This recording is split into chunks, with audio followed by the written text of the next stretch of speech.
Selamat pagi, selamat bertemu kembali dalam pembelajaran IPS hari ini. Bagaimana kabarnya hari ini? Harapan saya semuanya dalam keadaan sehat dan tetap terjauhkan dari virus yang sedang melanda negeri kita saat ini. Tetap mengikuti protokol kesehatan dan tidak usah keluar-keluar. Nah, Bapak ingatkan sebelum kita memulai pembelajaran kita, Bapak ingatkan supaya semuanya mengisi daftar hadir di DCR. Dan harapan saya seluruh peserta didik kami bisa berperan aktif dalam pembelajaran ini mulai dari awal sampai akhir, sehingga materi yang kita pelajari hari ini bisa dipahami secara keseluruhan. Materi kita hari ini adalah tentang kondisi fisik wilayah Indonesia. Kalau minggu lalu kita sudah belajar tentang bagaimana dinamika kependudukan Indonesia, hari ini kita belajar tentang kondisi fisik wilayah Indonesia.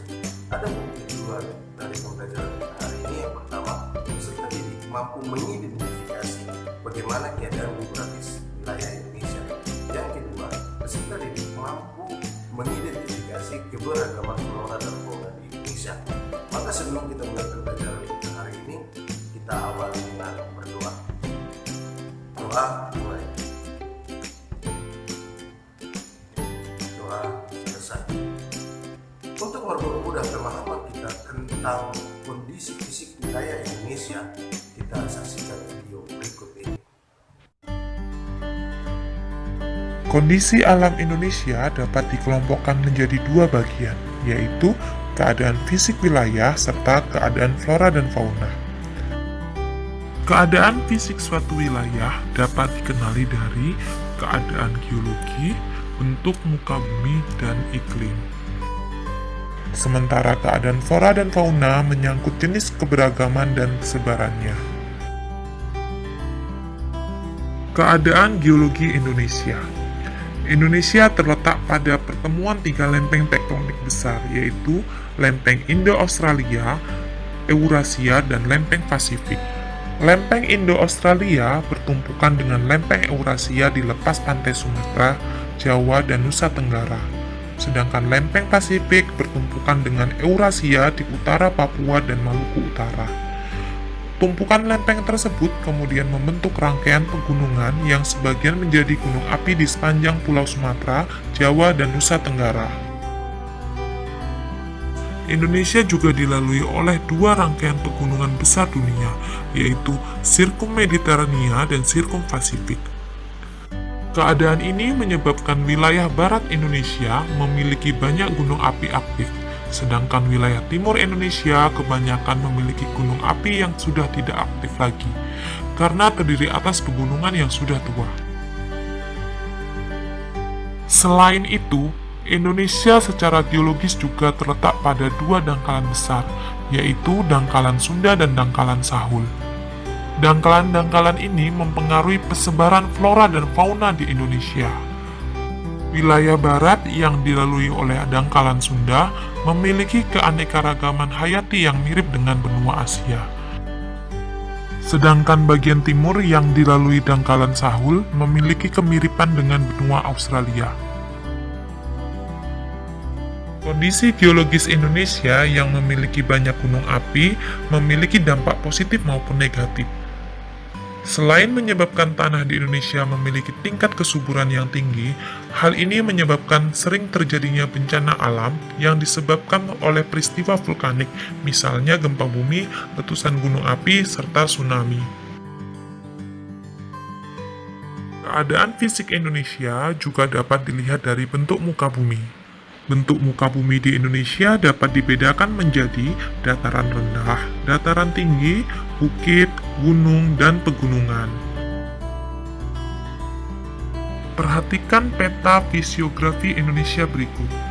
Dari peta tersebut, kita dapat mengetahui bentuk muka bumi Indonesia mulai dari dataran rendah sampai pegunungan. Simbol berwarna kuning menunjukkan dataran rendah, warna hijau menunjukkan daerah perbukitan, warna oranye menunjukkan dataran tinggi, dan warna coklat menunjukkan pegunungan. Keadaan fisik Indonesia juga dapat dilihat dari kondisi iklim Indonesia. Indonesia berada di wilayah yang beriklim tropis. Ciri iklim tropis adalah suhu udara yang tinggi sepanjang tahun, yaitu sekitar 27 derajat Celcius. Di daerah iklim tropis, tidak ada perbedaan yang jauh antara suhu pada musim hujan dan musim kemarau. Secara umum, keadaan iklim di Indonesia dipengaruhi oleh 3 jenis iklim, yaitu iklim musim, yang dipengaruhi oleh angin musim yang berubah-ubah setiap periode tertentu. Yang kedua, iklim tropis, yang terjadi karena Indonesia berada di daerah tropis.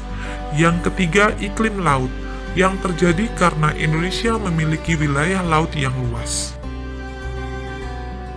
Perubahan musim di Indonesia dipengaruhi oleh pergerakan angin muson. Ada 2 jenis angin muson, yaitu angin muson timur dan angin muson barat. Angin muson timur adalah angin yang bertiup pada bulan Mei sampai dengan September, yang bergerak dari benua Australia ke benua Asia, yang menyebabkan musim kemarau di Indonesia. Sedangkan angin muson barat adalah angin yang bertiup pada bulan Oktober hingga April, yang bergerak dari benua Asia ke benua Australia dan menyebabkan musim hujan di Indonesia. Kondisi alam Indonesia juga dapat dilihat dari flora dan fauna. Indonesia memiliki keanekaragaman flora dan fauna yang sangat besar. Bahkan, keanekaragaman hayati Indonesia termasuk 3 besar di dunia, bersama dengan Brazil di Amerika Selatan dan Zaire di Afrika. Persebaran flora di Indonesia. Flora di Indonesia ternyata dapat dibedakan menjadi 2 kelompok, yaitu Indo-Malayan dan Indo-Australian. Kelompok Indo-Malayan meliputi kawasan Indonesia Barat. Pulau-pulau yang masuk ke dalam kelompok ini adalah Sumatera, Kalimantan, Jawa, dan Bali.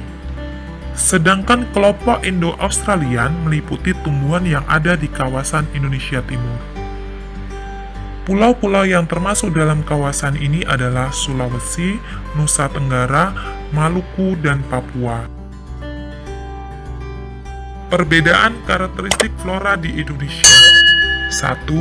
Jenis meranti-merantian sangat banyak di Indonesia bagian barat, sedangkan di Indonesia bagian timur, jenis meranti-merantian hanya sedikit.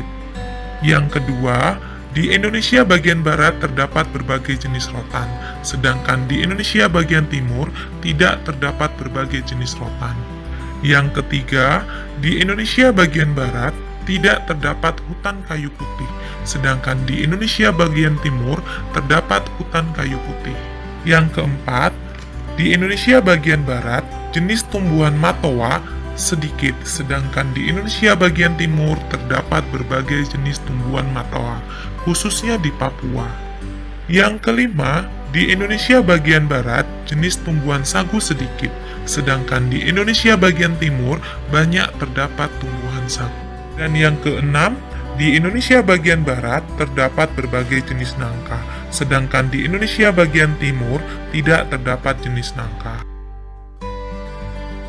Perebaran fauna di Indonesia.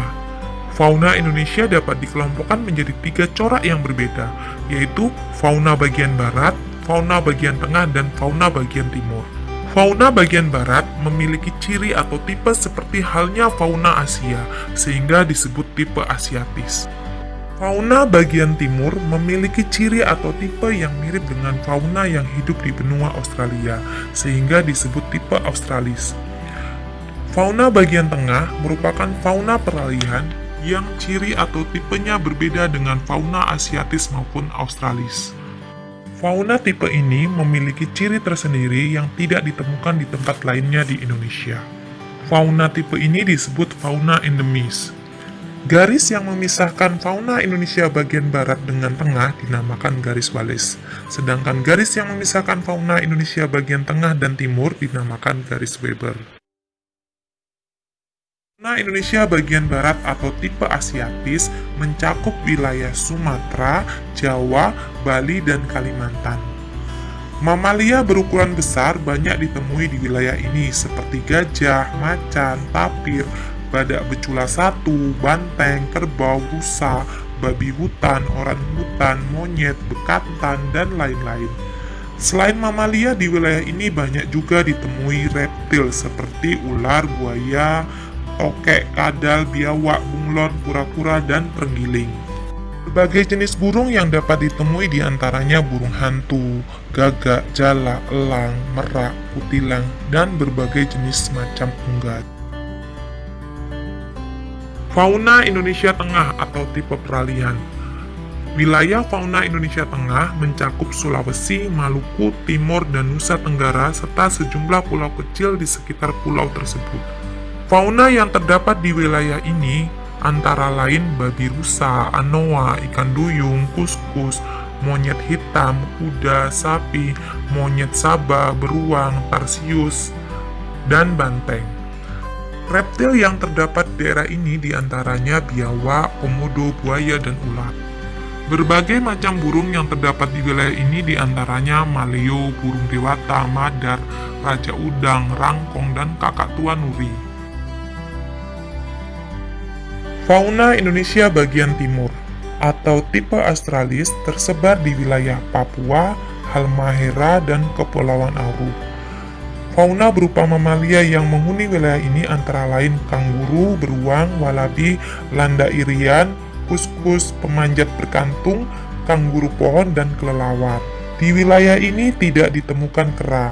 Sedangkan reptil yang hidup di wilayah ini seperti biawak, buaya, ular, dan kadal. Berbagai jenis burung yang dapat ditemui di wilayah ini seperti burung cendrawasih, nuri, raja udang, kasuri, dan namudur.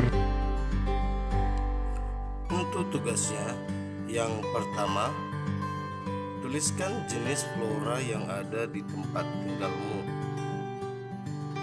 Yang kedua, tuliskan jenis fauna yang ada di sekitar tempat tinggalmu.